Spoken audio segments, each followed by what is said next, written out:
요즘 사람들은 명품백에 관심이 많습니다.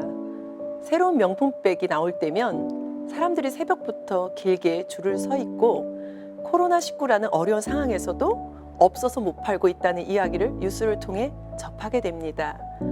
사람들은 각자 자신의 관심을 가진 것에 집중하며 살아갑니다. 부자가 되기를 원하는 사람은 오직 돈에만 관심을 가집니다. 권력에 관심 있는 사람은 명예와 지위를 얻고자 최선을 다합니다. 무엇을 생각하느냐를 보면 그 사람이 무엇을 사랑하는지 알 수 있습니다.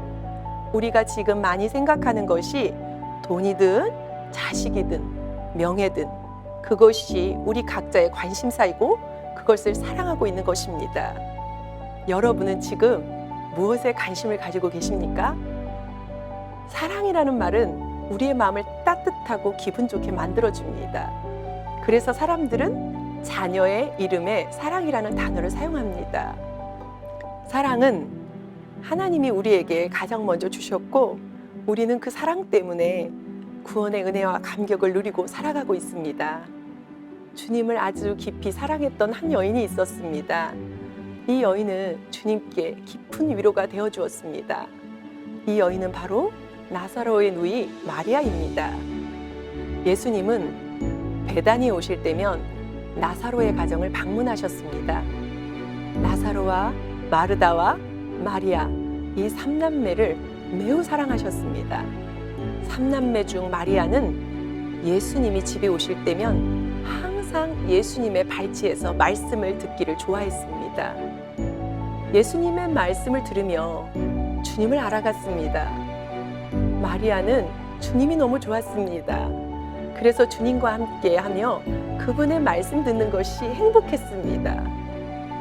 주님 앞에 머무르다 보니 주님의 마음이 깨달아졌습니다. 예수님께 관심을 갖다 보니 주님을 바라보게 되고 주님과 함께하며 말씀을 듣다 보니 주님이 십자가를 지셔야 함을 알았습니다. 마리아는 예수님을 깊이 사랑하게 되었습니다. 사랑하면 모든 것을 주고 싶어집니다. 자신의 가장 소중한 것을 내어놓게 됩니다. 마리아는 자신에게 있던 비싼 향유를 예수님의 발에 붓고 자기 머리털로 주님의 발을 닦았습니다. 그녀는 주님을 너무나 사랑했기에 그 무엇도 아깝지 않았고 자신보다도 주님을 더 귀히 여기는 마음을 가질 수 있었습니다.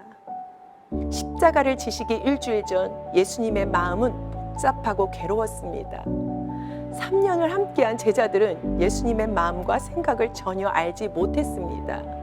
하지만 마리아는 항상 주님께 관심이 있었고 예수님의 말씀을 집중하여 들으니 주님을 알게 되고 깊이 사랑하게 되었습니다.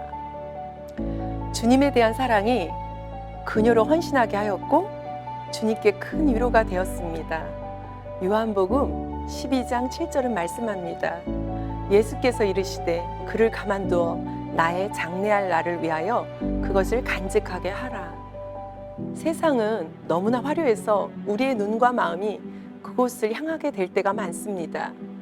우리의 마음이 눈에 보이는 화려함만을 따를 때 육신의 정욕과 안목의 정욕과 이생의 자랑에 빠질 수밖에 없습니다. 그러한 것들이 잠깐 만족과 즐거움을 주지만 충만한 기쁨과 영원한 즐거움이 되지는 못합니다.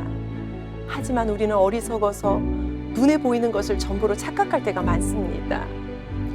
남이 나를 어떻게 볼까를 염려하고 다른 사람에게 멋지게 보이려고 나를 과대포장하기도 합니다. 이것은 허용이고 허세입니다. 가짜지요.